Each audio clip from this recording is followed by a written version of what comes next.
Yo, yo, yo. Welcome to NS9LIVE. I'm your host, Anthony DiNardo. With me, we got Tyler. Actually, do we have Tyler? I'm here. Tyler, your camera's all messed up. It'll There be it is. fine. But yeah, with me, we got Tyler. Not with us is Jim this week. Now, Tyler, as we discussed, since we're not having Jim this week, I did our due diligence. We went on Craigslist. So we got ourselves a fill-in. So fill-in with us is Neil. This guy Neil's joined us today. So Neil, thank you for coming on the show. But no, for real, ladies and gentlemen, Neil Walker. What's up, man? Thank you, boys. Thanks for having me on. Always a pleasure. Love watching you guys' show, man. You don't have to lie. Yeah. Okay. Neil's like, this is the first time I just saw you guys. Yeah, right. Yeah. But DiNardo impresses again with another great intro. that was impressive, man. Thank you. Yeah, no, honestly, really glad to have you on. Let's have some fun today. And I guess a lot to talk about with you. I figure let's talk about the show. We'll talk about you a little bit, like your experiences, but we'll definitely chop up and talk some Pirates baseball. And I guess with that said, Tyler, do you want to start kicking this off? Yeah, I actually do have a question for Neil. I saw on the Big Ben podcast he brought beer. We don't have beer here. Where's my beer, Neil? Well, there's water in here potentially, but you wouldn't know if there was or wasn't. So Yeah, me too. Are we just not as important as Big Ben? well, I mean, I did have a glass of wine for dinner, so I guess we'll have to roll that over. But I'm trying a dry-ish January now, so it's not going all that well, but I'm attempting a little bit.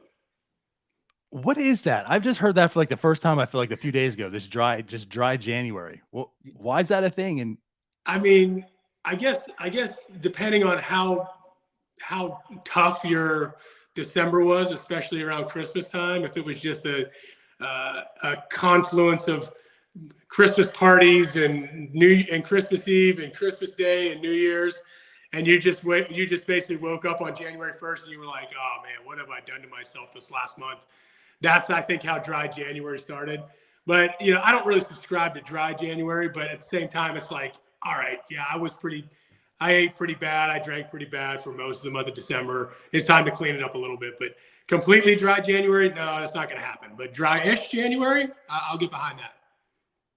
I think I can get to like January 7th. Yeah. At that point, I'm just bored. Yeah, you get bored. I was gonna say, I mean, Pittsburgh. I mean, pride ourselves on like being a drinking town. Yeah. What's this dry January? Yeah, and when you see the sun one day out of 29 or 30, it can get difficult at times. But you got to have a little willpower sometimes, and it's a good test, good mental test of will and power. Yeah. Okay. All Mr. right. Jacksonville cannot relate to us. Yeah. Sorry. Just doesn't get it. Dry January will be done. Driest January will be done soon. Don't worry, boys. We'll have to have you back on after that. Yeah. You'll have to bring the beer that time. Wet February. Yeah. There we go. Well, anyways, yeah. So Neil, something I really want to talk to you about. We'll get to the player stuff everyone's talking about here, but I mean, obviously, right now you're doing stuff with AT&T Sports. I just want to put out here, I was like shocked by that, and I don't know. I guess to put it was, I never thought like you're going down that path. Like one day you're on my TV, and I was like, oh look, it's Neil Walker, and I just want to say like afterwards, it's like, oh wow, that was really good. Neil might have a spot here, and then all of a sudden you start showing up on TV some more, and like it was really, really entertaining and good. So like, what drove you? Like, what was your path to get here? That's a good question. I think, at the end of my career, my last year playing was the COVID year with the Phillies. And I had been in contact with some of the AT&T people my last couple of years, actually dating back to my time with the Marlins. I met with a couple guys and they were just like, you know what, if you're done here in a couple of years, what might interest you? And at the time I was like, nah, I don't think I'd want to do the broadcast thing. But I kept an open mind, and when I knew that I kind of got the year that I retired officially going into the 2021 season, I was like, you know, I need a little bit of time off. I need to get away from the game just a little bit. But why don't we try something at the end of the year? And they were so awesome with me, and they were so gracious and open. And they said, why don't you come on like the last several games of the year? You know, you take the summer and you know, kind of get away from baseball. And that was great. And by the time September rolled around, I was like, I'm good. I'm open to this. And the first, you know, I had no background. Obviously, I feel like I know the game of baseball pretty well, being around it for so long and whatnot. But I stepped in that booth and I was like, oh, okay, this is a different world. And that first 6 games, call it, I mean, it was just everything was happening so fast, and I felt like I had to talk about everything that I saw. And when I look back at some of it, I was like, oh, geez, you can shut up now. Like you don't have to talk about everything. And so the next year, going into this past year, 2022, last year, I had a good idea of, I was like, I think I can do like 30 games. I think that's a good stepping stone into the broadcast world. And I enjoyed it. I enjoyed that, you know, the schedule was nowhere near the baseball schedule. It was, you know, get down there for batting practice, talk to the guys, get some inside stuff on the stories of the series or the week or the month or whatever that may be, and then go do some prep work upstairs. And having guys like, you know, Brownie that they're so well prepared. I mean, these guys are you look at what they have, you can't really see what they have in the studio upstairs, but he and Joe Block, Brownie and Joe Block are so well prepared, and that helped me because I'm watching them. I'm watching them at like 5 o'clock for a 7 o'clock game, and I'm like, I need to be doing more. And I had literally no basis. Like they were just like, you know, talk about the game, make sure you know the relievers and the starters repertoire and the opposing team's lineup and all that stuff. And I was like, yeah, that's good and great.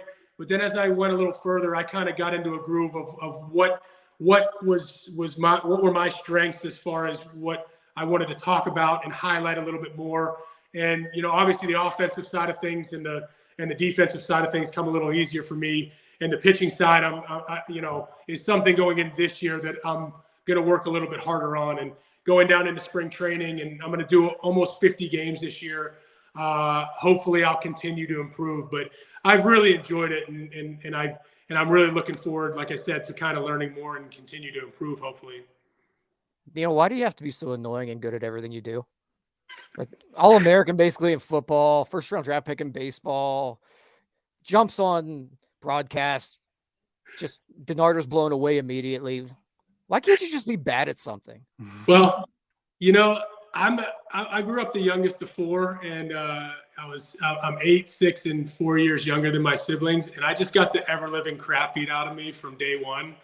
And my survival skills got pretty sharp from a young age, and I realized that if I wanted to be good at something, I needed to put a lot of effort into it. But at the same time, you know, getting the crap kicked out of you actually pays its dividends down the road. So I guess that's part of it. But, you know, thank you for saying that, Tyler. But I certainly that way, but I try hard.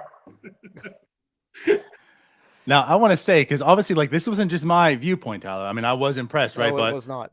You know, Neil, and I'm not sure if you're aware. I know you saw it because you started talking a little bit about it. But we have a award show at the end of every year, right?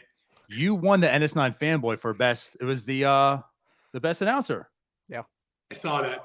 So, is there a trophy? Do I get a trophy or anything?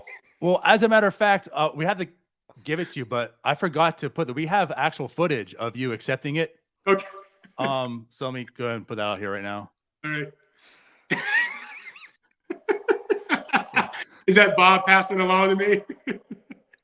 So I guess I forgot to edit Walkie streaking in the background, but yeah, so there was you accepting the fanboy. We forgot to mail it to you, but yeah, you'll get that. Yeah, I appreciate that, boys.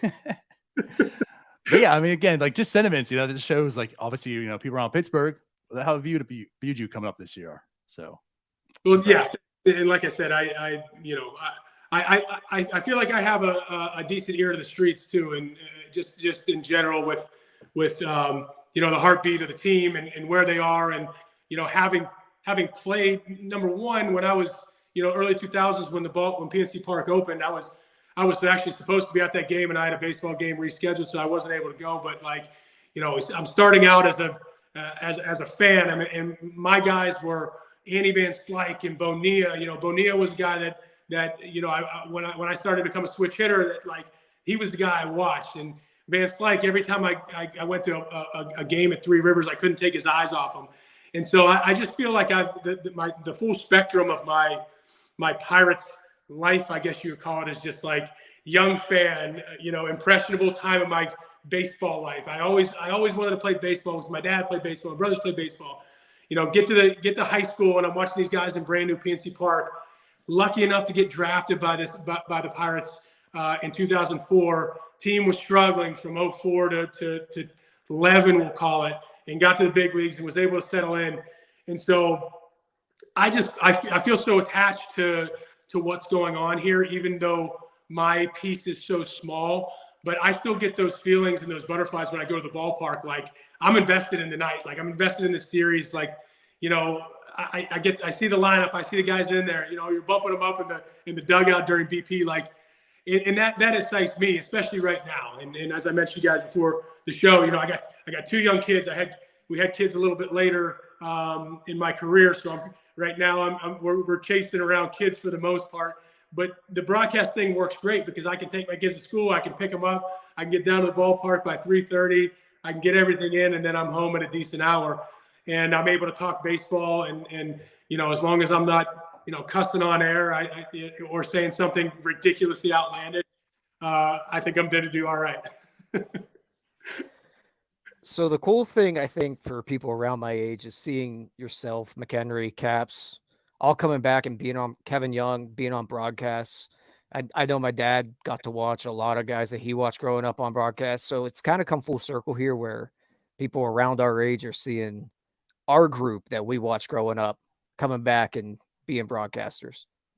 Well, I hope we're making that generation proud. I mean, this organization, this is a proud franchise, and regardless of how things have turned out, outside, especially the 13 to 15 seasons, I am eternally optimistic every time we're going into a season, even if it seems like there's shortcomings in certain spots, you're optimistic that things are going to go well. And, on that same note, I'm excited about what's going on. I know a lot of these guys, especially some of these guys that came out from other organizations, and what they can bring. The Rich Hills, the Carlos Santana. I don't know Hedges, but I know his pedigree, and people have talked about how well he'll be able to help the team. Maybe not so much on the offensive side of things, but on the pitching and defensive side, which is so important. So a lot of really good things that I'm excited about. And, taking that next step, I lived it. I was in the big leagues in 09. We lost 100. We lost 110. We made a little bit of a step in 11. Then we made a bigger step in 12. And all of a sudden, going into 13, we're like, whoa, we got a shot. Like, we got some talent here. But it's about coming together. It's about playing as one. It's about everybody pulling in the right direction and staying healthy and giving yourself the chance. So, like I said, it's exciting. You look at the team, and you may think that there's some holes here and there, but in my opinion, that's opportunities for guys to take advantage of. And when you look in the minor leagues, there's some guys coming up that are going to get big opportunities. Why is this guy even good at segues? I know. Is that where we're going? I mean, you did it for us right now. It's just not fair. Well, I'm not lying. This whole time, in the back of my head, I'm like, okay, I want to transition here, and you did it for me. And I was like, all right, never mind. Well, we can talk about any of these guys you want. Like I said, I played, and I made a little bit of list, but I didn't play with Rich Hill, but I played with Vince Velasquez in Philadelphia. I played with I crossed paths with like Stevenson and some of these guys, and and obviously Cutch and Harlan Garcia, another guy I played with in Miami. So it's exciting to see where the talent that's here, but the prospect of things moving in the right direction is more exciting to me. Well, I know we can spin this two ways. I'll start with this one here, Tyler, because I think both our gears are grinding right now. Oh yeah. But like one of the things I want to know is, again, like you talked about, you come up with the Pirates. It was a bad team, right? It was a bad team. You said it yourself. Your words, not mine. It was a bad team, but it went through a whole rebuild. Obviously, there was much success. It was a bad team. There was success on the other end of it, right? The 3 playoff runs and such. But what maybe similarities, or what do you see maybe in this team, and maybe compare it or contrast it to, what you went through in those years? Well, I feel like the core is getting close to being put in place. And by that, I mean, Andrew was up earlier than I was in 2009. I got up at the very end. I didn't really get an opportunity to play until the following mid-late May. So Andrew at that point had basically solidified himself as a bona fide major leaguer, which everybody knew that was going to be the case. For me, not so much, because I didn't really have a position going into 2010. But when I transitioned and got an opportunity, there wasn't many pieces that were solidified. And I talked a little bit about it last year at the beginning of the season. Going through the season, I said my biggest takeaway from last year's Pirates was that by the end of the year, if you look around the diamond and you have 3 or 4 cornerstones in place going into the next year, and hopefully 5, you're going to have a pretty good chance to add around them in the right way. And on our case, with myself and Andrew, and then a couple years later with Garrett Cole and Marte and Polanco, all of a sudden you got 4 or 5 guys they're in the lineup every day. You're in the lineup every single day, for the most part. And then you look around and you go, okay, Garrett Cole, he's a higher end starter. We're going to supplement him. We're going to take a shot on Liriano and AJ Burnett, and we're going to bring in Russell Martin to help as a veteran catcher. All of a sudden, these little you have these pieces that are stuck, and you're taking some of these chess pieces and you're starting to put them in place. And of course, when I was there, we were always platooning pretty much right field and first base. Those were our 2 spots. Everywhere else in the diamond, you got Clint Barmas that handed it off to Jordy Mercer at shortstop. You had Pedro playing a pretty good third base at the time. You got Marte in left. You got Cutch in center, and you got Polanco a little bit later. But Garrett Jones and some of these guys were platooning, and then they were platooning at first base. So you're looking at essentially 6 out of the 8 guys in the National League lineup at the time with the pitcher. The lineup didn't really change. It may have maneuvered a little bit, but it didn't change. That is so important, in my opinion, in everyday baseball, because if you got 2 or 3 spots that you're platooning, and you're trying to get young guys at bats, undoubtedly, at least one of those platoons is probably not going to work. And if you're, for instance, if I'm a young guy trying to get set in the big leagues, and I'm a switch hitter or a right-handed hitter, and I have 200 bats in the big leagues, and they tell me you're going to face only lefties, and you're going to come off the bench off of lefties. Well, you're thinking to yourself, well, this guy can handle lefties, but if he's facing lefties once a week or twice a week for starters, and he's getting 2, maybe 3 at bats, and then when the righties come out of the bullpen, he's pulled out of the game for the lefty platoon guy, or vice versa, he's not starting for 3 or 4 days, and then all of a sudden he's getting high leverage left-handers. I can tell you from experience, because it happened to me later on in my career, that's hard. That is extremely hard. So when I look at, let's take Rodolfo Castro, for example, right? He's one of the rare guys that, at least at this point of his career, actually handles the bat better right-handed as a switcher than left-handed. That's significant. But I think that it would be very difficult if for some reason they went into the season with him and G1 Bay as somewhat of a platoon, which that may happen, it may not, I don't know. But if they were to say, Castro, you're going to just face lefties, and you're in my, this is solely my opinion, and I'm looking and I'm going, this is going to be very difficult for this guy to stay in tune with the game and stay in rhythm with his at-bats, and not getting at-bats for 2-3 days, and then going in there against a tougher lefty, and then facing late inning, 8th, 9th inning lefties off the bench. That's a hard thing to do. So I see some of these things, when I'm looking at some of these guys and some of these, the Sawinskis, the Mitchells, the Connor Joes, the Smith and the Jigbas, some of these guys that are going to get opportunities. My biggest thing is, like, you have your pieces in place. You have Key Bryan in there every day. You got Brian Reynolds in there every day. You got Cutch that's mostly going to DH, I would assume, but he's also going to play some right field.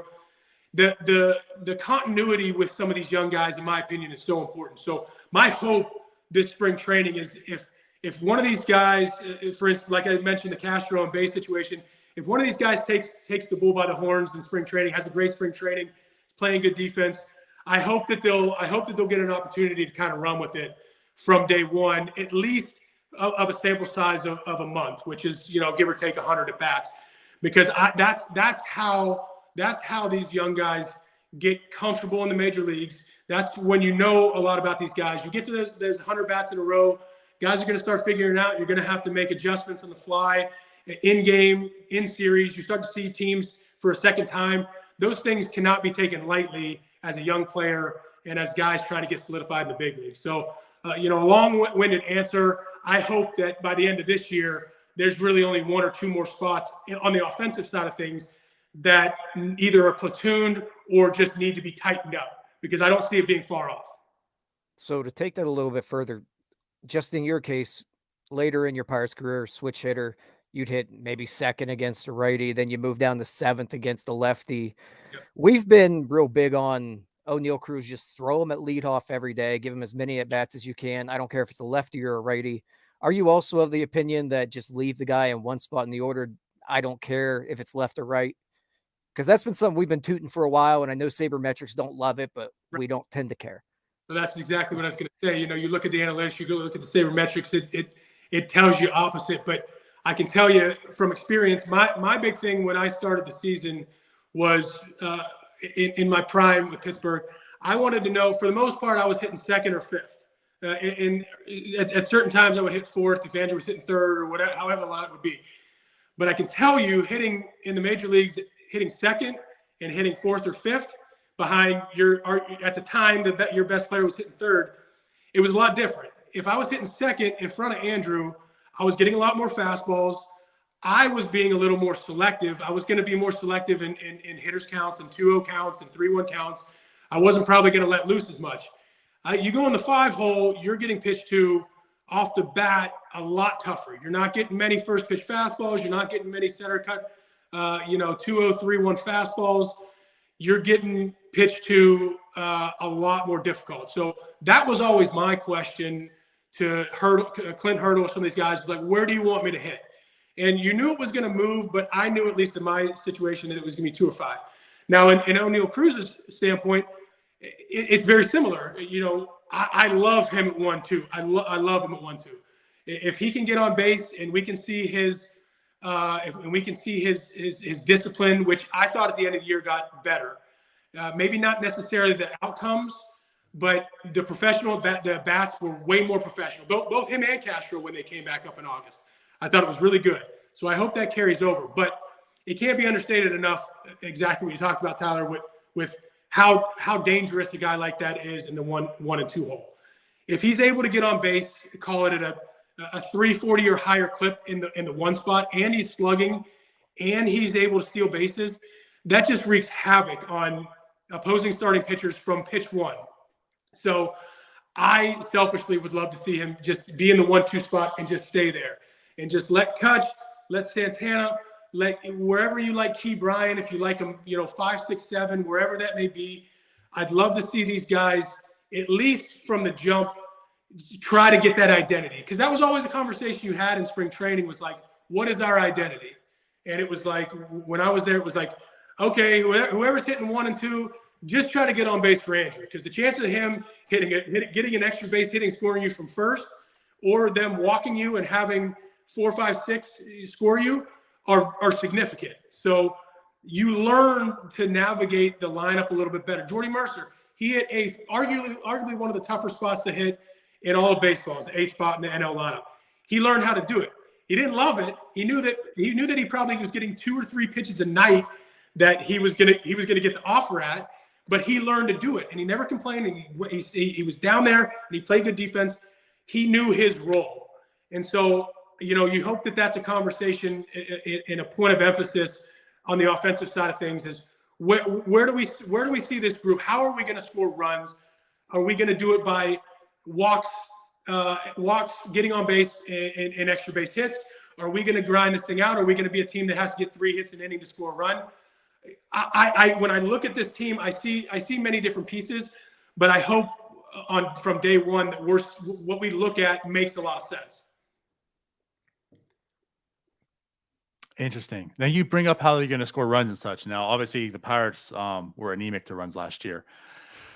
Now this year they've done something. I mean, you can judge this offseason. I think it's clear what they're doing. I mean, for one thing, they bring in a lot of veterans, which is something I'm very pleased to see. But I mean, it's definitely been a theme. It's guys that get on base, right? I mean, you're talking about the first baseman. Like they bring some power, but they get on base. So I mean, what are you seeing in this lineup this year? 100%. Everything you said was exactly what I was going to hit on. Number one, the guys that brought in. Look at Carlos Santana. He's 37 years old. His power has declined a little bit, like most guys going into their mid 30s. But the guy gets on base.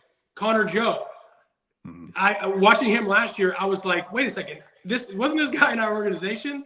And then I started digging a little bit. I said, hey, this guy can get on base. Like, he's for me, he's the Josh Harrison type. He's just a pest. Like, he's going to be on base all the time. He may not, run as much and be all over the base paths as much to him, but he has the ability to bounce around a little bit in the field. And for me, he's kind of a guy that might be an X factor. We have no idea really what they have in store for him. But when you look at the numbers and you look at these guys that they're aiming at, the G-Man Choi's and Cutch and some of these guys that, I mean, almost every single guy last year is on base more than, call it 325, 33%. That can't be understated. So, but at the same time, like you said, there also is an element of this that you also have to be able to slug. You cannot rely. Number one, you can't rely on the 3-run home run, even if you're built that way, like, the New York Yankees of the world. And you can't rely on getting 3 hits an inning to score runs to try to get that second or third run going into the 7th, 8th, 9th inning, or to clear the bases to score two runs with the bases loaded with 2 outs. That just doesn't work. It doesn't work in the major league level. So I like the recipe that they're going with. But I do hope that some of the things precede themselves with the slugging numbers, especially. I think they're going to be there for Reynolds. I think they're going to be there for Cutch. These guys have always been bat the ball guys, but you have to have that happy balance between guys getting on base and guys slugging. And of course, that's the name of the game. OPS is the name of the game, and that hasn't changed in the last couple of years. And so to touch on that, and then to touch on the veteran side of things, we talked about it a little bit, but the thing that strikes me most about the veteran side of things is that these are quality veterans they brought in. Cutch, Santana. You could even throw G-Man Choi in there. Rich Hill. You got Brian Reynolds working himself into a veteran-ish type of role. But the thing that I learned at a young age, especially, was that you learn more from the veteran guys, not necessarily by how good of a player they were. And, Cutch is coming up on 300 hits in 2000, or 2,000 hits and 300 home runs, which is incredible. It states itself. You learn so much more from these veteran guys in the clubhouse on a daily basis when you lose 2 straight series in a row and you see Andrew come into the clubhouse and he is not up here. He's not down here. He's right where he normally is. He's joking around. He's upbeat. He's not stressed out that he went hitless the last 2 games or we lost his last 6. It's, hey, we got to prepare ourselves today. Who we got here? Who's the starter? What's going on? Where am I playing? And the veteran guys, they don't get that deer in the headlights look. And the routine is such a big thing, and putting in that work on a daily basis. But seeing how guys go through the successes, but more so the struggles on a daily basis, and watching how they respond to that is something, in my opinion, that maybe this organization hasn't quite had over the course of the last 2 years, at least from the veteran type of level. And obviously these guys are in here on 1-year deals, but I can tell you that Carlos Santana will most likely be able to help O'Neal Cruz in his approach, and Rodolfo Castro. And Cutch is going to help be able to help Sawinski and Mitchell and some of these guys with some outfield play and hitting with guys in scoring position. That was a big issue last year with the Pirates, right? Well, sometimes when you step in that batter's box, especially as a young guy with runners in scoring position or a game on the line per se, things speed up. You watch Cutch approach it at bat in the first inning, the ninth inning, bases loaded, nobody, like it doesn't change. And you can see the calm demeanor in his approach. You can see him slowing things down. You can see him getting more specific with what he's trying to do. And that was probably one thing that I saw with this young group, that the game sped up a little bit too much on them when things got a little tight.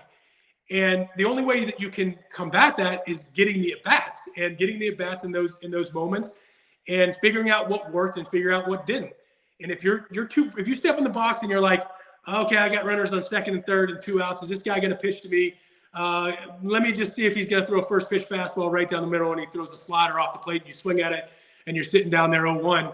Well, that's messing with your head as well. So all in all, the addition of these veterans, and obviously I'm speaking more along the lines of the offensive side, I think you're going to see guys continue to improve with their at-bats, knowing when they're going to be pitched to, knowing when to be aggressive, knowing how to approach situations better than they did, call it, in 2022.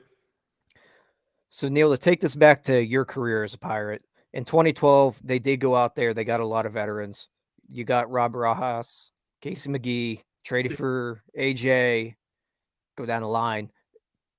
Didn't work out. 2013, kind of the same deal, but more 2-year deal type things.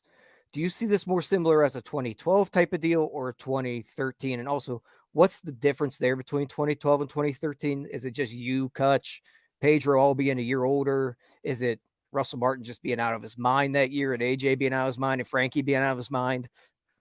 Yeah, I think it was a combination, and I think when guys come in, when veteran guys come in, for instance, Casey McGee came and he was on kind of somewhat of a prove it deal. And not that he didn't fully perform, but he probably didn't play as well as he had thought. And, we didn't, in our minds, I don't think we felt like we were quite there yet. I think that we felt like we were close, and I feel like we were getting to a place where we felt really confident in everything across the board, from starting pitching to relievers to offensive guys into our defense. But I think that transition from 12 to 13 is when it just got ratcheted up a little bit, and guys were like, okay, I know who I am. I know what I need to do.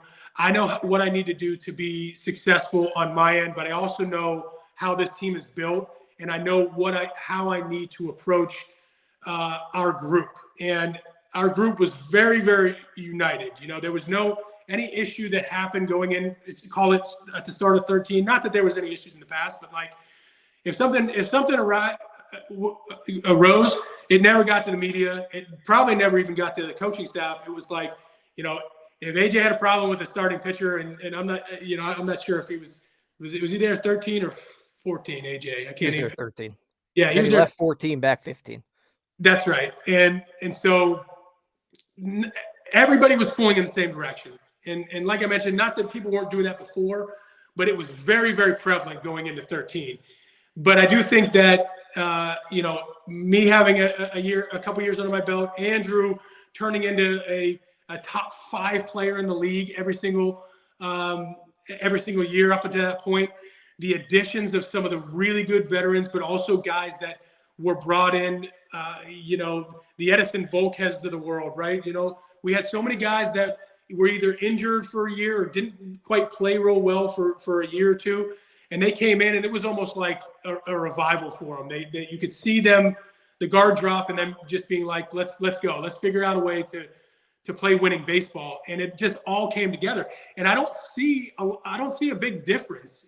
When I'm down there and I'm talking to these guys, I do think that there is a sense of urgency with some of the players that have an opportunity to take a stranglehold of an opportunity of a major league job, and that's going to be everywhere. But I feel like these guys, like Brian, I feel like he has kind of gone through the mud particularly last year, and I think he's going to be better for it. I think you're going to see a version of him that's really, really good. Obviously, we know that a 75%, him being good 75% on defense is better than 95% of the league. But he is such an interesting piece to this team for me, because I think he's going to be able to learn a lot from Andrew on how to take the reins as a leader. But I also think this is an important year for him to figure out where do you fit in this lineup. Like your bat to ball skills are fantastic. You're hitting with 2 strikes, hitting the ball the other way, runners in scoring position. It's so good.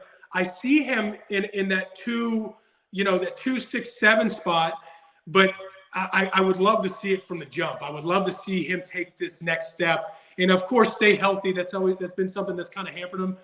But I see a lot of similarities, and as I mentioned, I'm hopeful. And you look at the starting pitching staff; it's really exciting, especially what you saw down the stretch at the end of the year last year. Rich Hill, if you can count on him for 25 to 32 starts, I think that's an exciting figure. And who knows what the ceiling is for guys like Ruanzi and Ortiz and some of these guys. So it's exciting to see getting down to spring training, because I think you feel that buzz, you feel that confidence level starting to rise at the end of the year.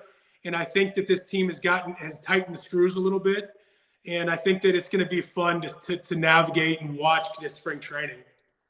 I think that McCutchen-Hayes thing's real interesting. Sorry, Donardo.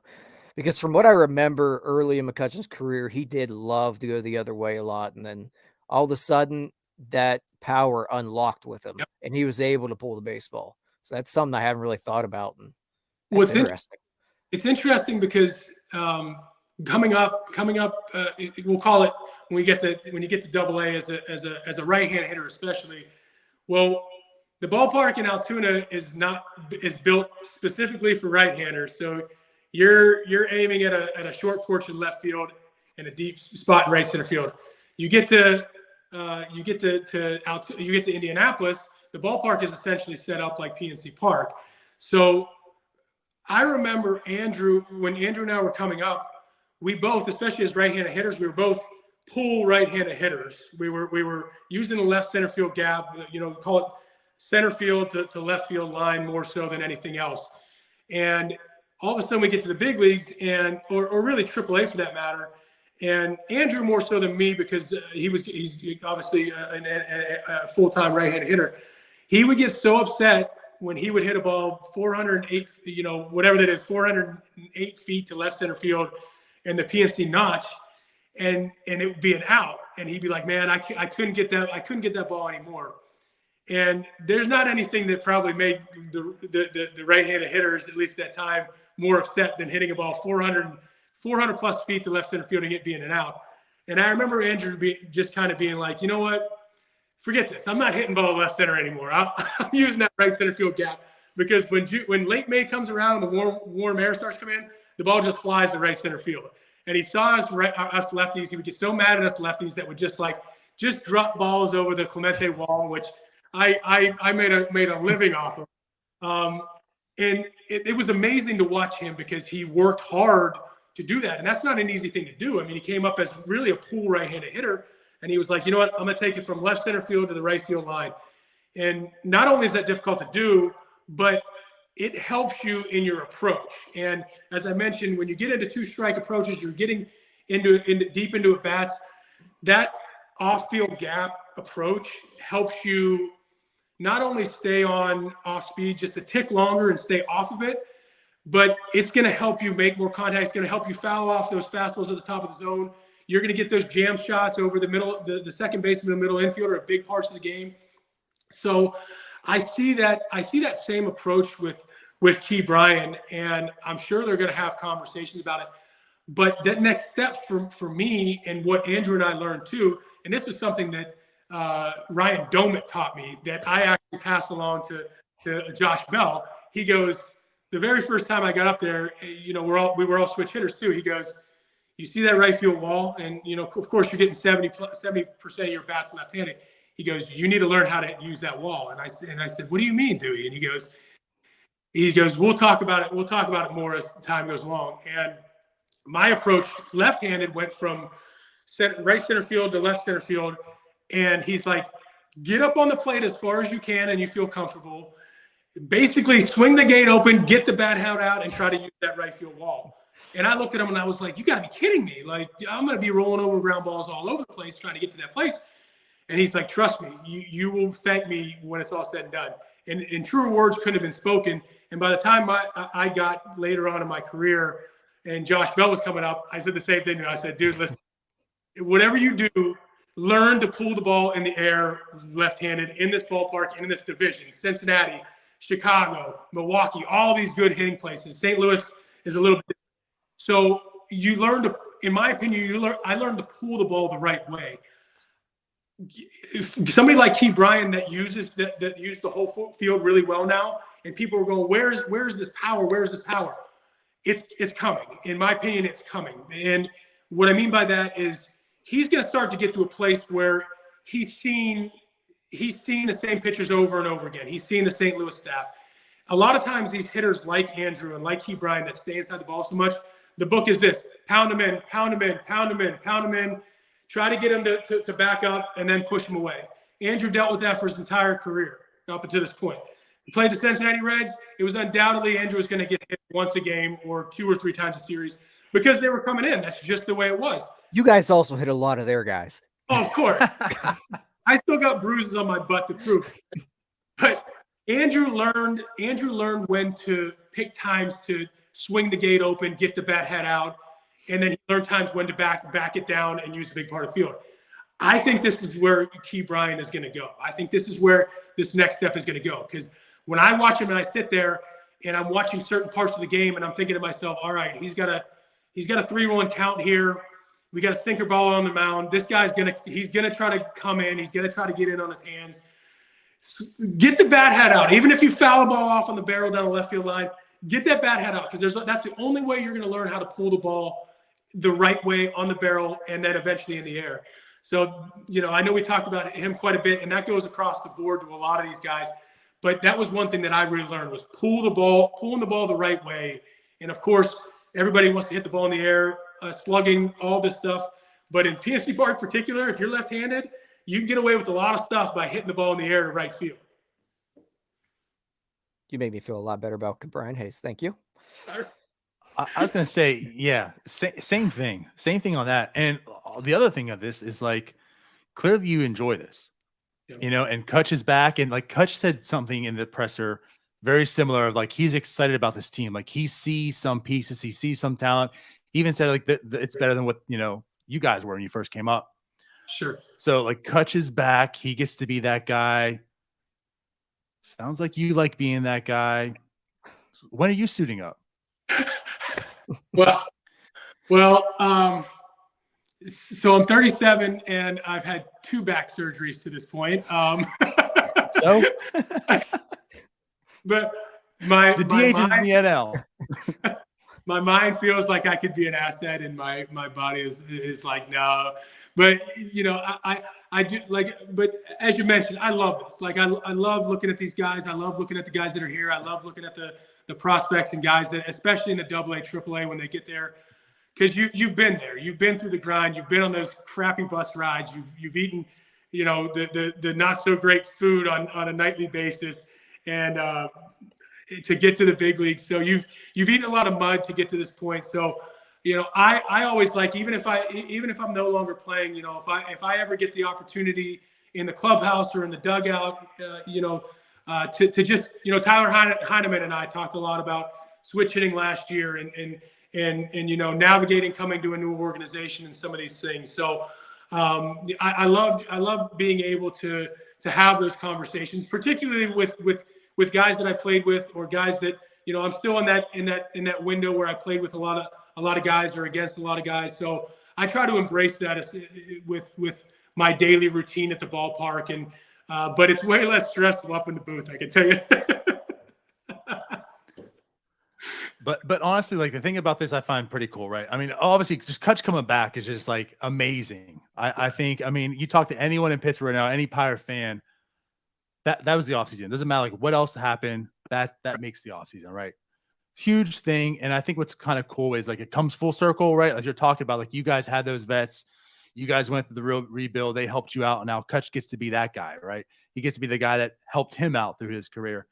You in the booth, like what's it going to be like watching Cutch and like calling these games and him on the field? Like, what's it for you right now? How are you excited in this sense? I mean, I'm beyond excited. To reiterate again, I feel incredibly old. Andrew's only a year younger than me. He's outlasted me, and I see him a lot. I see him a lot around the Pittsburgh area. He hits at a place that's close to me, and we talk quite a bit. So that's first and foremost. But that I'll be able to. I got so many stories with Andrew, and 99% of them are PG rated. So it's going to be fun to watch and to know how he was in the clubhouse and how good he was and how positive he was on a daily basis, but also how hard he worked. He's such a routine oriented guy, but he's very much in tune with his body. So, when you think about what could be for him this year, of course he's had some knee issues. To think that he's going to be able to play 6 to 7 days of the week, you hope that that's the case, especially on the DH side. But he's going to need his days off. But when you watch how he takes care of himself and how he prepares himself and how well he knows himself, when things have gotten tough for him, whether it's been on the field or whatever the case may be mentally, he's always been able to snap out of it. And I told this story on the radio last week, and it's not really a story, but just Andrew, what the one thing that playing with Andrew from the time I was in, A-ball, that is so difficult in baseball is that he's one of the rare guys that when he would get mad, like physically mad, like when Chapman hit him, everybody in the dugout was way more afraid of Cutch than Chapman or anybody else, because he rarely got out of this zone right here. He stayed in this box right here, this line right here. He didn't get up here. He didn't get down here. And when you saw him get up here, whether it was, we struggled for a little while and he felt like the effort wasn't there, he'd say something. If he, felt like he was getting drilled by Cincinnati too much, he was going to say something. He was going to put his foot down.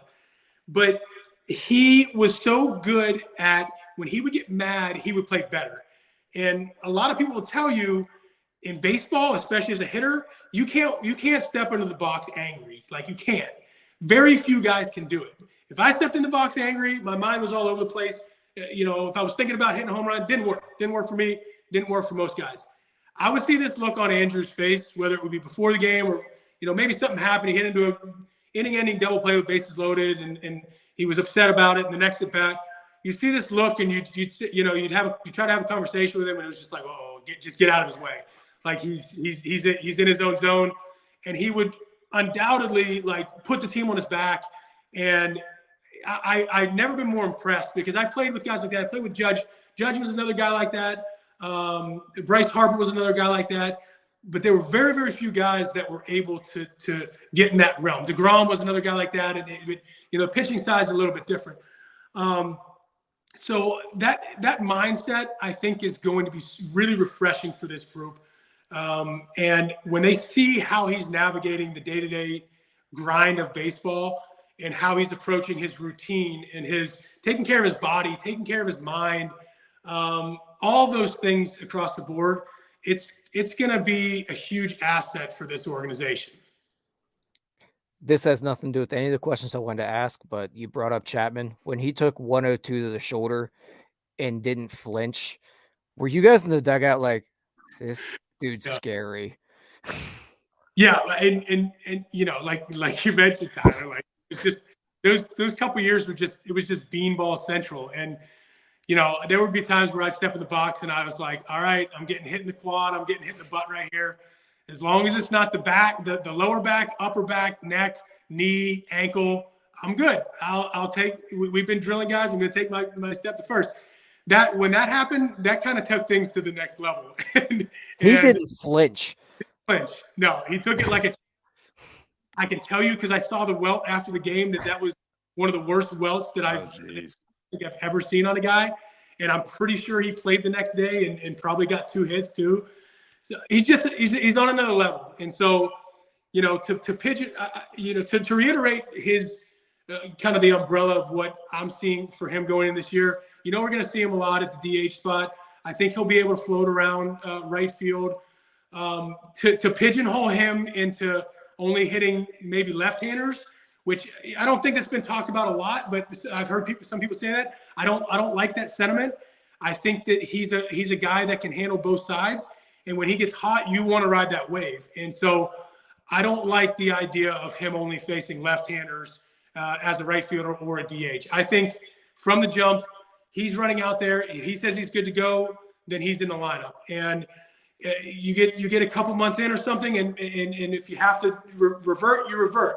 But in my opinion, you brought him in here to not only help the young guys, but to do a job. He's still capable of doing it, even though he's not, the 12 to 15, 16 version of him. I don't care. You're going to get professional bats across the board. He's going to be able to hit in the middle of the order and face whoever you want him to face. So kind of a question comment here, but so Scott says Cutch has always struck me as a lead by example kind of guy. Was he more vocal in the clubhouse, and do you expect him to be more vocal leader now?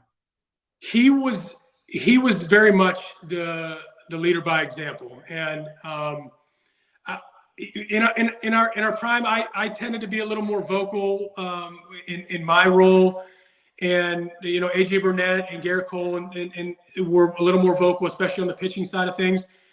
But that was what was awesome about Andrew is he didn't have to say anything, but if he did, everybody listened, and that spoke volumes. But showing up every day and knowing he was going to be in the lineup, and very rarely there were so many occasions where Skip would be like, "Hey, I'm going to give you Sunday off," and he's like, "Are you crazy? Like, I'm hot. No, I'm good. Like, don't worry about it. I'm good." And that right there would speak volumes to the rest of the team. And we didn't have a ton of young guys on those bulk teams, especially when he was playing MVP baseball. But we had Marte, we had Polanco, we had some of these guys that I come in with a headache. I don't feel so good. All right, well, listen, don't take BP, take a couple of Advil, lay down a little bit, take some BP before the game and get out there and grind. It's not, it's non-negotiable. Andrew has played 45 games in a row. You don't think his knee's hurting him? You don't think his head's hurting him? Of course it's hurting him. So that type of thing is what's important, because sometimes it's easy to get into a place in baseball, especially as a young guy, where it's like, oh man, I'm 0 for 9. Like, let me find a way to get a day off and kind of try to hit the reset button. That wasn't his mentality. It was, if I'm struggling, my next at bat, my next swing is going to be my best swing, even if it's not, even if it takes another 15 at bats. But that mindset speaks volumes across the board about what being a professional is, but also about becoming a really good major league player is as well. So I want to take something back again from your career. You mentioned yourself being a vocal leader. You were drafted by Dave Littlefield, really came up through Huntington, developed mainly, I think, through Littlefield, that regime for the most part. There's a lot of guys on this club that have developed through the Neil Huntington regime, and those guys are at the major league level now. Is it difficult in that case? You're a vocal leader. The GM's thinking, you're thinking, I'm not the GM's guy. Is it difficult to be in that situation? Because I feel like we're getting to that point with the Pirates where there's going to be a lot of guys that aren't Ben Sherrington guys. Sure. Yeah. And, by the time the dust settled, when Neil came in, I think when Neil came in, I was in AA maybe at the time, maybe my second year in AAA, something around those lines. And inevitably that happens. They bring in, they want to bring in their own staff. They want to bring in their own player development. They want to bring in some of their own guys that maybe they, have a relationship with, and so on and so forth. So by the time we got to or at least when I was transitioning into the big leagues, I was, especially 2010, where I got up in 2009 and didn't play a whole lot. And then going to 2010, I got asked to play 7 different positions, which I was happy to do. I knew I could hit. I knew I didn't really have a position, but I knew that if I got an opportunity, I would hopefully run with it. But I got to a place that going into AAA, which in 2010, I got to AAA at the end of, I think, 2007. So it was basically, I was there all 2008, I was there all 2009, and I was going back for 2010. And even though I was 23 going on 24 in September at the time, that was very much on my mind. I'm in AAA for the third year, basically the third year in a row. I've switched positions several times. I've played okay, but I just haven't broke through and got my opportunity. I'd be lying to you if I didn't think that I was going to end up somewhere else. And I heard many, many rumblings in 2010 that I was going to end up with the Oakland Athletics and get traded right before Aki Wamora, got hurt, didn't play well for the first month and a half.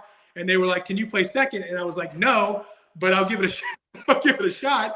And I went to the big leagues and literally stood at second base for 4.5 months of that 2010 season and just prayed nobody hit the ball to me. So that was timing. But those sort of things, they don't really, you don't necessarily think about them on a day-to-day basis, but they're prevalent. They're there, and that, high draft picks are coming fast. Henry Davis, he's coming fast. Eddie Rodriguez, even though that's a different scenario, he's coming fast. Who knows how fast Lamar Johnson will move? Who knows how fast some of these Burrows and some of these pitchers are going to move? So you're thinking in the back of your head, if you don't have a stranglehold on a big league spot and you've been back and forth for the last year and a half, 2 years, that if I don't have a place here, I better show something that makes another team pick me up and give me an opportunity.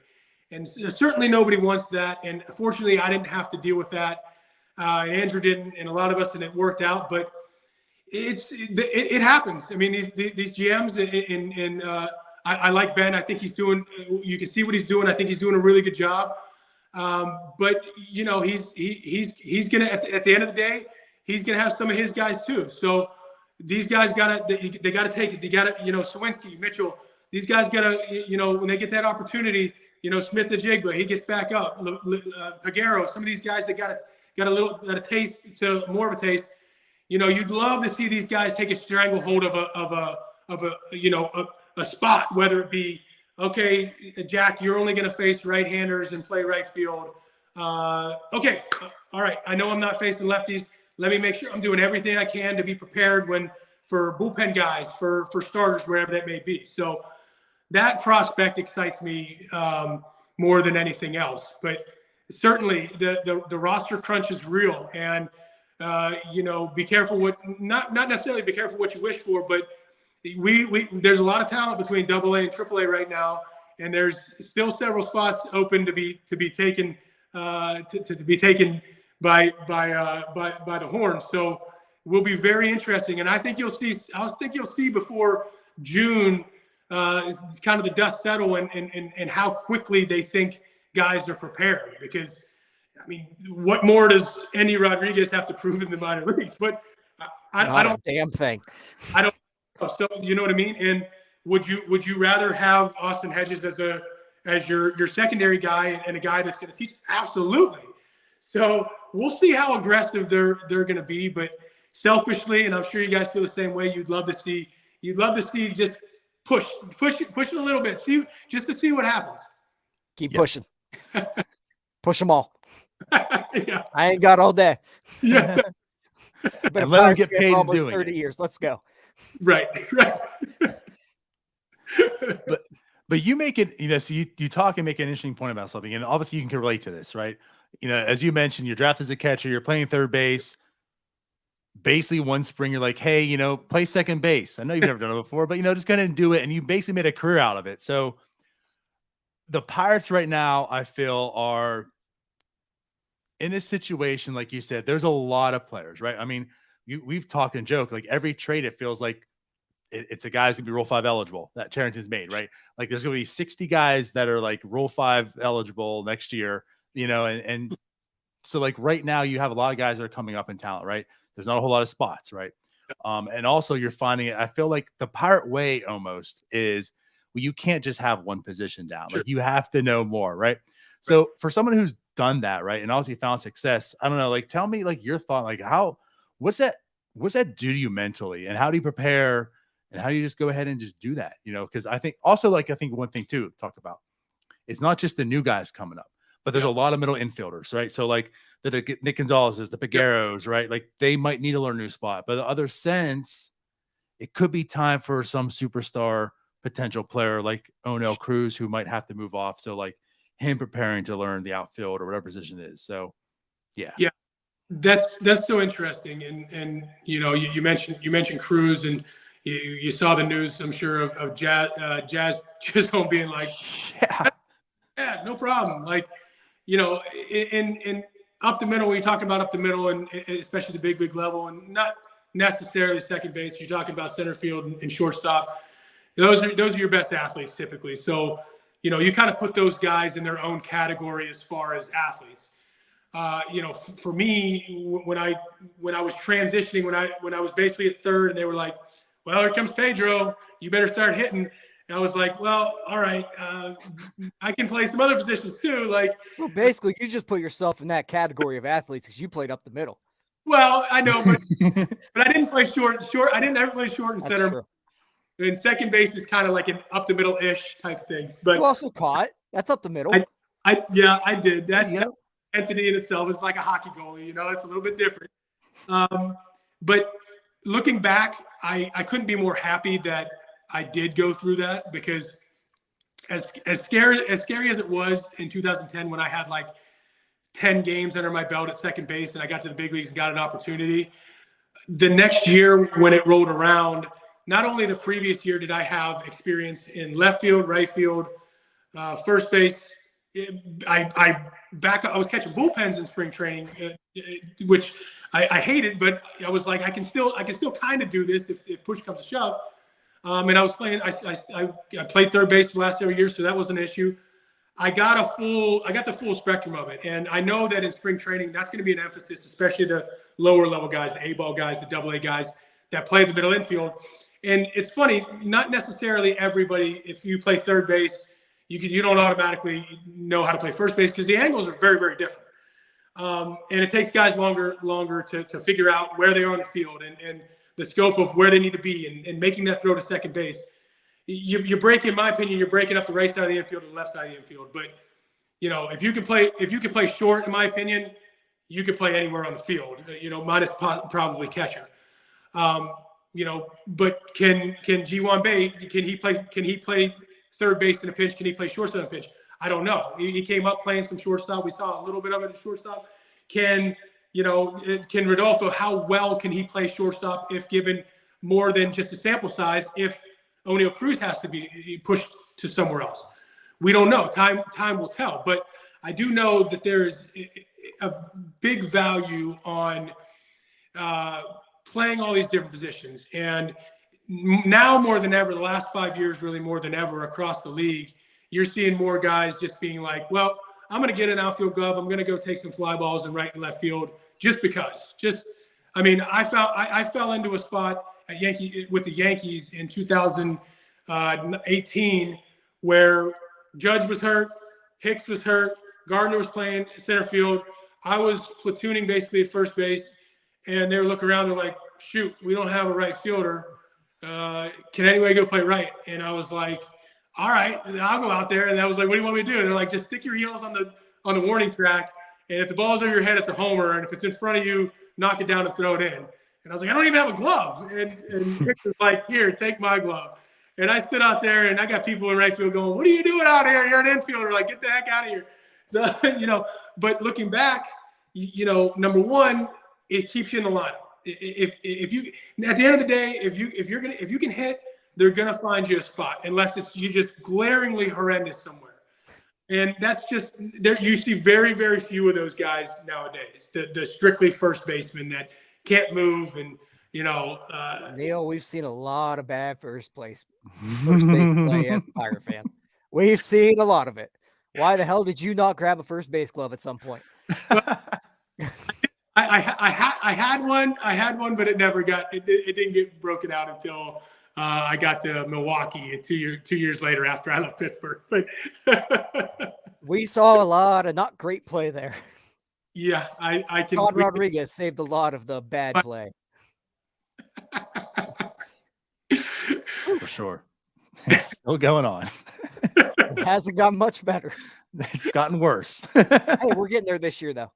Yeah, we're narrowing it down. You know, Santana can play some first. G-Man Choi can play a little bit of first. They doubled down. They're like, let's get 2 just to be safe. Yeah, just I think we'll be better suited over there. But but you're right. Like you know, you also think about how the roster construction is, and if something were to happen to somebody, you know, who is the next guy up? And not that I think that the depth is not great, but I do think that if there were a couple pieces plucked out for significant periods of time, it would be very interesting to see what the next move would be for the organization. Because, you know, we saw Key Bryan go out for you know, dealing with stuff at the end of the year, and several guys being thrown over there, and some guys did, you know, better than others and looked okay, but you know, anybody in comparison to Key is going to not look good. You know, O'Neal, who's going to play? If O'Neal Cruz got hurt in spring training per se, who's going to play short?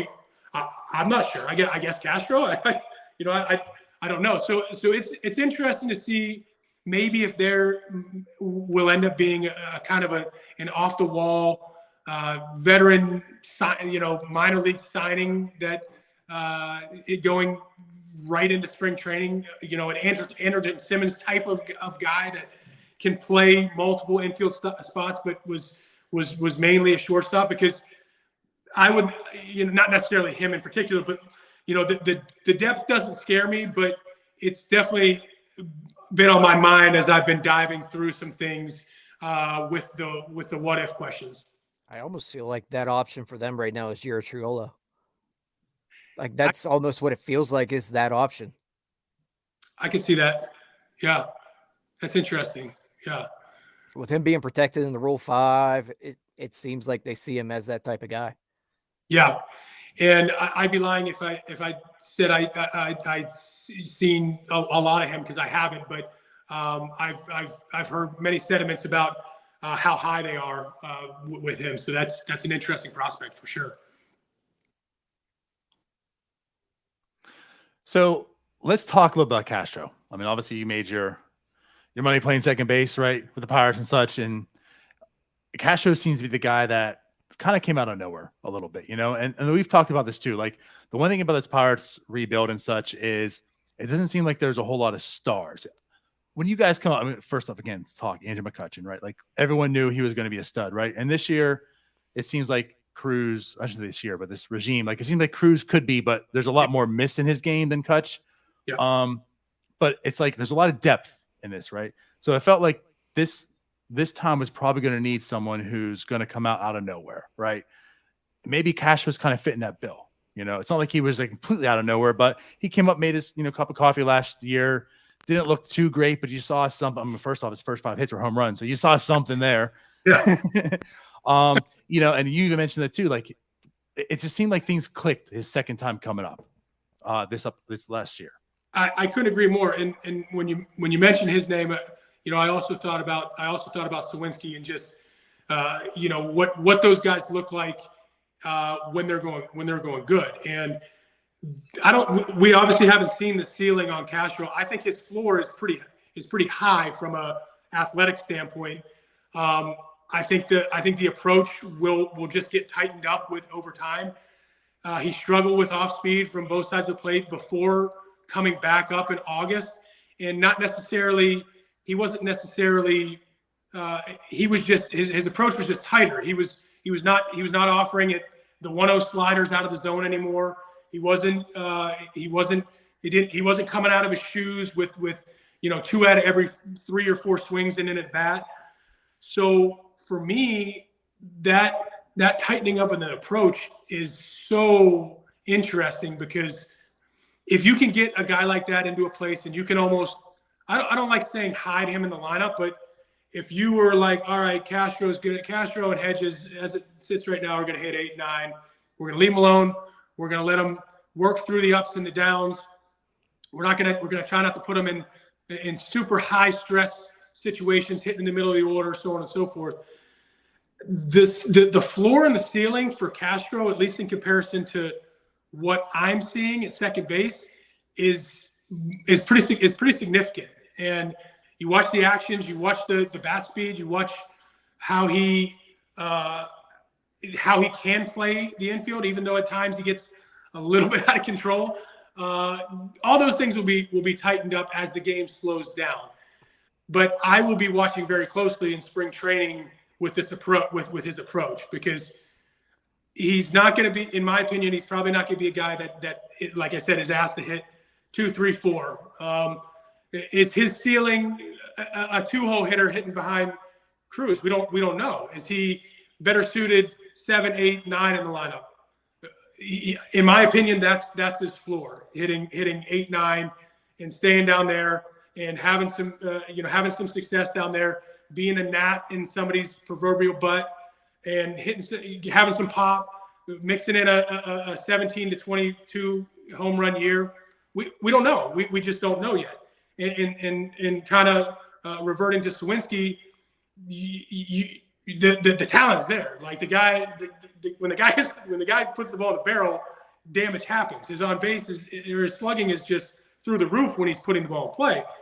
That will be tightened up. You got to remember, this guy, what did he get? 40 at bats in AAA after he got set down. I mean, that's significant. And AA is arguably a tougher place to hit than AAA, just kind of how it's set up. But we're talking about tweaks, and not mechanical.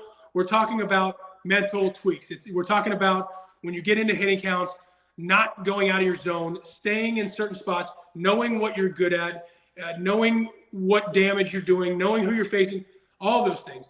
And once you get through the division 3 or 4 times, which is a couple times every couple years, and now obviously you're only going to see the division opponents twice a year or 4 times a year, 2 at home and 2 on the road. That's when things start to slow down, and you start to see how guys are pitching me. I mean, I remember when I would face Wainwright at the end of my career, I could stand in the batter's box and I could tell you exactly what he was going to throw me. And it was just a matter of if I was going to swing it, the cutter in, or the backdoor breaking ball was going to be a strike, or if I was going to swing it with 2 strikes. That was it. Like, he wasn't going to make mistakes. So I had to, if I got a pitch that was semi in the zone and it was in the inner half, I had to be looking to pull it, and I had to put the barrel on it. If I knew he was going to throw me backdoor breaking balls, I had to hang out over the plate a little bit and try to barrel it to the middle of the field.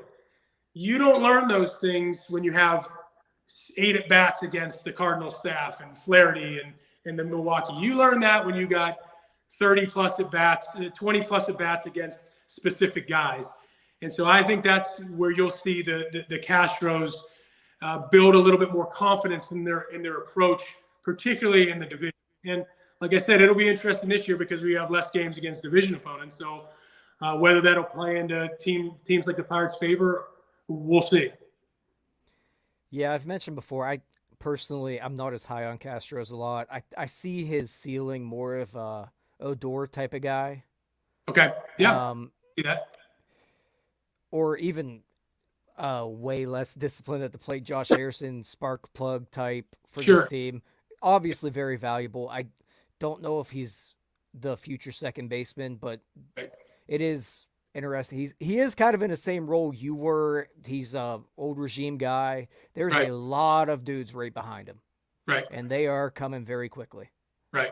So this is really the year he's got a limited opportunity to really show something and put a foothold on that second base position. And I think with him, I would assume that in spring training you're going to see him get a lot of at bats. You're going to see him get a lot of at bats early, and I think that's exactly what you're talking about. I think they want to see how he handled the offseason, how he handled. I think I don't know if he's still playing winter ball or whatnot. How he's progressed as specifically a second baseman, because that's the need right now for at the major league level. So I would venture to say that there will be an emphasis on pushing the green light, the gas pedal with him, more so than Bay, in my opinion. I think they got a fairly decent idea of what at least now looks like. And of course, you mentioned Nick Gonzalez and some of these guys that could be coming in. Who knows? At the end of the year, next year, we don't know. But that's a spot that's very interesting to me for sure. Cool. You can Um, speak now, Donardo. yeah, no, I mean, Tyler, do you have anything else that you really want to talk about, like this current Pirates team right now with Neil? Or do you want Oh to talk no, about I Neil just a want little to relive my glory days. bit? Let's relive the glory days a little bit. But you relive my glory days with that intro, bro. That got me all excited, you know. No, I want to talk about a little about you now. I mean, obviously, you know, everyone watched you with the Pirates and such, right? Then you moved on. You played around a little bit. You played, like you said, Milwaukee, the New York teams, right? Miami, Philly. I don't know. Like, tell us a little bit about playing outside of Pittsburgh, especially the Pittsburgh kid. Man, I feel so fortunate to have had the experiences I had. Number one, most of the teams that I played for outside of Milwaukee for a short period of time were all on the East Coast. When I played at home, my dad and mom were at 70 plus of the 81 home games. They had it down to a minute when they could leave their house in the North Hills to when they parked. Did they stay the whole game, or did they leave before traffic? Well, it would kind of depend. I mean, if the game was dragging along, If there was no traffic. Wait until my last at bat. Did they stop selling beer? Where are we at here? Yeah. My dad was buddies with with all the ushers and those guys still there. So that was really cool. And even when I went to New York, I think the biggest thing that I took away from my career from a 30,000 foot view was just like, I got to play for small markets. I got to play for gigantic markets. I got to play for markets in between. I got to play in, at one point, when the wild card started, I had played in I was a part of 4 of the first 5 wild card series. So that was so interesting. So, there's nobody that hates the 1 game wild card system, which obviously not anymore than myself. So, but the experiences that I had just across the board, and from playing different positions to, being in an early round pick with my hometown team, to coming up in this organization when things weren't great, and then them turning around, and how much pride I had with that. And then, moving on to New York and being in an entirely different environment with, navigating Manhattan and in the Bronx, and dealing with the media just in general, and then going from there to Miami, which there, was the complete opposite, and then coming back to Philadelphia. I just feel like the depth and the spectrum of what I learned and what I got to go through was so awesome and so interesting. And I got to live in Manhattan for a couple years and play for the Mets and the Yankees. And I got to live practically on South Beach and play for the Marlins. Outside of the COVID year with the Phillies, that team was loaded at the time. And obviously up until this year, they had kind of struggled to kind of get to that upper echelon. So I couldn't be more happy with my career outside of, winning a World Series and potentially spending my entire career in Pittsburgh. That would have been the dream, but that's just not how baseball operates. You could have just signed a hometown discount, Neil. You're right to a degree, but no, Manhattan's way cooler. There's no Permane brothers up there. I can get a couple of those flown in, I guess. Mom and dad aren't down the street bringing you dinner. No, they were close enough. You can't pass out on Carson Street and have mom and dad pick you up. No, I hear you. I was, that was certainly the one thing when I came back as a broadcaster, and even just stepping into the stadium, I was like, man. And even when you talk to players across the league, there is not a place there's not many.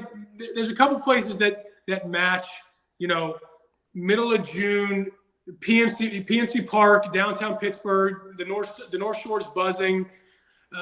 Saturday night game, from a player's perspective, especially as a road player, guys walk across the Clemente Museum to come to PNC Park. You ask these guys, they're like, this is awesome. The routine is totally different. And when you ask players, a lot of them are like, I judge the stadium and the city based on the proximity from the hotel to the ballpark, because if I can not have to get on a bus at 2:30 and sit there and put my headphones on and look at my phone and go to the stadium and do the same routine, like that's awesome. Like if I am staying in downtown Pittsburgh at the Renaissance or one of these hotels and I can walk across the Clemente Bridge to go to work, like those things were always awesome to me. And that's why I always loved going to Colorado and San Diego and Seattle, like some of these places where you could walk down to the original Starbucks on your way to the ballpark and have a 25-minute walk to the ballpark, and your mind space is just in a totally different place. So I never took my thoughts never changed as far as like, you know, I always thought, well, am I a homer just thinking that PNC Park in Pittsburgh is this awesome place to play? And then I left and I went to some other place and I was like, yeah, this, you know, it was special, especially when things were going good and that ballpark was, you know, 37,000 people on Friday, Saturday, and Sunday to watch us compete. Like, you know, I played in New York. I got to play at Yankee Stadium. It was amazing. It was awesome. It was incredible playing at Yankee Stadium and at Citi Field. And when those places were always packed, but there was just something different about a packed stadium on the north side when the weather's nice and you can feel the energy in the ballpark. You know, those things still strike me more than anything else. All right, go back to being a first-round pick. What are the odds you thought you'd be living with your parents again at one point? Well, to be fair, I saved a decent amount of money, which I gave all back when I went to New York.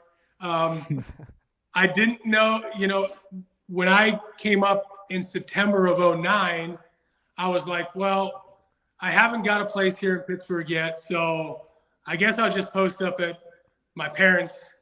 And then when I went into spring training in 2010, I was like, I have a chance to make this team, but I get the feeling they're going to send me down to AAA. And then I got caught up in May, and I was like, I should probably get a place. And then I was like, no, it's in the season. I'm too lazy to deal with that. I'll just stay with mom. And then, of course, by the end of that year, I was like, all right, enough's enough. Like, it's time to move out. And so, you're like one of the only millionaires still living in. So wait a minute. Yeah. Right. So you're in the big leagues. Yeah. And, you know, we're all adults. We're all having a good time. We just played a game and, you know, we go out, you have drinks, and you're going back to mom and dad's. Yeah. Hey, I mean, I respect call an it. Uber. I got dad respect the getting me. hell out of it. Well, you know, I was in a very, very, you know, interesting spot as most guys are trying to like hopefully solidify themselves in big leagues. So it was like the game would end. I'd take my food home. My old man would be sitting there on the couch with a beer and he'd be like, hey, kid, you want one? And I'm like, yeah, you know, let's talk about the game. You know, it was I had living room. I saw them as like living roommates at the time because they were awesome. My parents, my dad was never this guy that was like, dude, you struck out 3 times tonight. Like, what the hell, you know? It was more like, yeah, you guys did, you know, it was a tough one tonight. Like, you know, hey, have a beer, let's chill, you know. So I think that was probably the biggest thing. It was like, if I felt like every time I came home, I was getting grilled by my old man or my mom was like, you got to do your laundry. What the hell? Like, they made my life easier. So I was like, I'm okay here for a little bit. But then I was like, no, I got to get out of here. And then you I move, and does have mom and dad like knock on the door every now and then? Hey, I brought you over dinner. No, but there were many times where, you know, after Sunday games, I'd grab a couple guys and my mom would be having myself and my siblings over, and I'd be like, hey, make sure you make like an extra thing of lasagna for me so I can take home and eat. Dude, we got 6 more games this homestand. Yeah. I love it. I won't. I feel like we have an hour-long podcast just about this right now, but we'll move on from that. I'm just thinking too, like my dynamic. I mean, like when you leave home, coming back, like when I go back and visit, you know, I stay with my parents too. And it's like after 4 or 5 days, I'm just like, man, yeah, I can't wait to get out of here. Like the dynamics changed. Yeah. So, but also I'm not in the major leagues. Yeah. When it helps that most series are like 6 days at home, 6 days on the road, 10 days to max. So like I never had to do like a full couple weeks at the house and, you know. Yeah. And I imagine too, I mean, obviously most of your time is spent at the stadium. Yeah. Neil's like, can I please play in a winter league somewhere? I actually did. I played in Mexico one year. after 2009. And then, after the 2010, I played in Venezuela? No, 2008. After the 2007 season, I played in Mexico. 2009, I played in Venezuela. And so that's another part of my career. There's just, the experience of that is something you can't really grasp until you go through it. Being in Venezuela and literally nobody wanting to speak English with you, attempting to speak English with you. You're walking around with bodyguards. The American guys can walk around with bodyguards. I kicked the ball to lose the game one day down there, and I was at the cafe the next day getting a coffee and breakfast, and the newspaper was there, and there was a big picture of me, but it was all in Spanish. And I asked my teammate, I was like, "What's that say?" And he's like, "Papi, you don't want to know. You don't want to." So I created a tough exterior or some tough skin, at least in the baseball world, from some experiences like that. It prepared you for New York. Well, yeah, you could arguably say that. I mean, I don't think anything prepares you for New York, especially as a young player. I saw like Michael Conforto come up and almost be a hero in the World Series in 2015, and then the next year, not to say New York ate him up, but like he struggled early, and people were like, "What's going on?" Like they were hammering him. He ended up getting sent down, and obviously he bounced back from that. But that I've always said that like one of the toughest things to do, at least in the baseball world, I can't speak for other sports, but I would assume, is like solidify yourself as a major league player in New York City. Like the stuff the Judge has done, and some of these guys David Wright, and some of these guys that got to the big leagues in New York and stayed there for a long period of time. It's crazy because it is exhausting.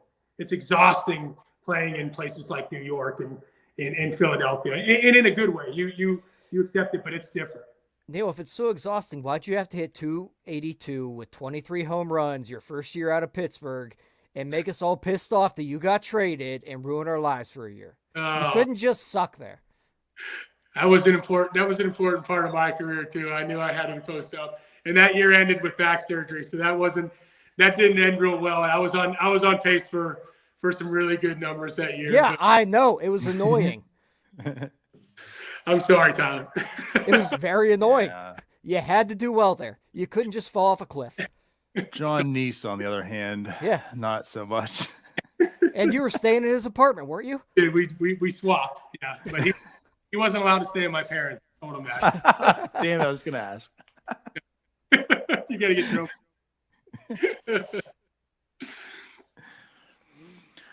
Oh man, yeah. So I mean, like Tyler said too, first round draft pick. They say hitting a baseball is probably the hardest thing in the world. I mean, I know you're obviously a baseball player, but would you agree that's pretty hard? Yeah, I think baseball is just one of these sports where it's very rare that you see. It's very rare to hear stories like, "Oh yeah, I started playing baseball in high school," and you make it to the highest level. For me, it's kind of like hockey. If you don't have a really good foundation for hand-eye skills and hitting a baseball or hitting a softball or hitting a golf ball or hitting being a hockey player, I feel like it's very difficult. And not to take anything away from basketball, I think basketball players are probably the best athletes in the world. And football players, the stuff they put their body through and as athletic as they are is incredible. But there's something so intricate about getting 500, 600 at bats in a season, and hitting 280 is basically considered elite, especially nowadays. You think about getting on base less than, or getting a base hit, less than 1 out of 3 times, just a little bit more than 1 out of 4 times. It's pretty incredible, and that's in my opinion what's so interesting and so mentally taxing and mentally grind about baseball is you don't have a choice but to forget about the crap, forget about bad times, and focus on the good time. The good ones, the good players, and the guys that make long careers, they find a way to kind of compartmentalize the good, the bad, the in between, and it's like the in between and the bad are out, like they're out of your mind. And some may call it stupid. Like sometimes the dumbest hitters, the dumbest hitters that I came across were like the best hitters, and that's not always the case. But like you'll talk to some guys sometimes and be like, what are you talking about? Like, what do you mean when you go to the batter's box? Like, you're just thinking about this and that. It doesn't, that never, I was always a hitter where when I got in the box, I had to be very specific with what I was looking for and what I was trying to do. Does the guy throw 3 pitches or 4 pitches? Can I take one of these pitches off in certain counts? Can I subtract one of these because I know he doesn't throw them in certain counts? But a lot of guys that were really good hitters were just like see ball, hit ball. What's this? Is this my senior year of baseball? So how come you couldn't out hit a beat writer? It's so hard. Jason Mackey, you got me, man. I don't know. Seems like anyone could do it. If a beat writer is as good as Neil Walker, first round draft pick, right? Pirates legend. I actually did not know this. I did not know this, and I'm surprised that he didn't tell me this. I mean, we've had so many. Jason and I have had so many conversations. I'm really surprised that he didn't bring this up. Jason has told everybody but you. Okay. No, the next time I see him. So at least twice. Don't shoot the messenger here. But that has been posted on Twitter at least 20 times by now. I don't know. What is it? I can't believe that. That's incredible. We just made Jason Mackey's day. I know, right?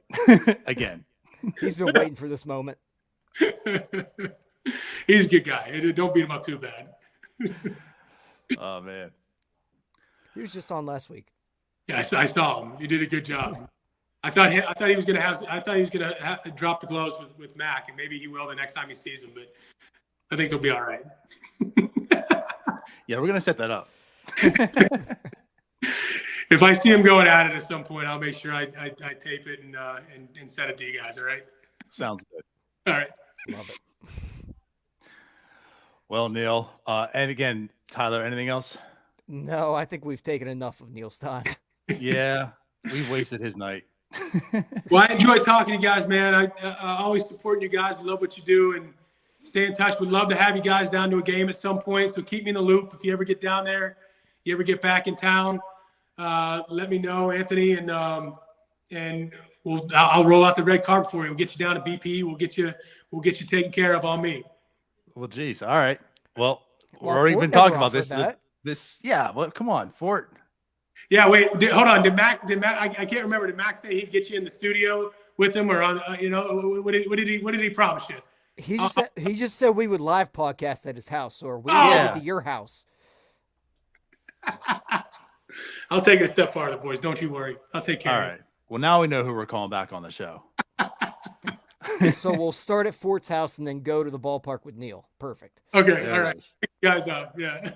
Sounds good. All right, boys. All right, Neil. Well, thanks a lot once again. Yeah, appreciate you having on. And everyone else, we'll talk to you later. Bye-bye. Peace out, Girl Scouts. Got it, boys.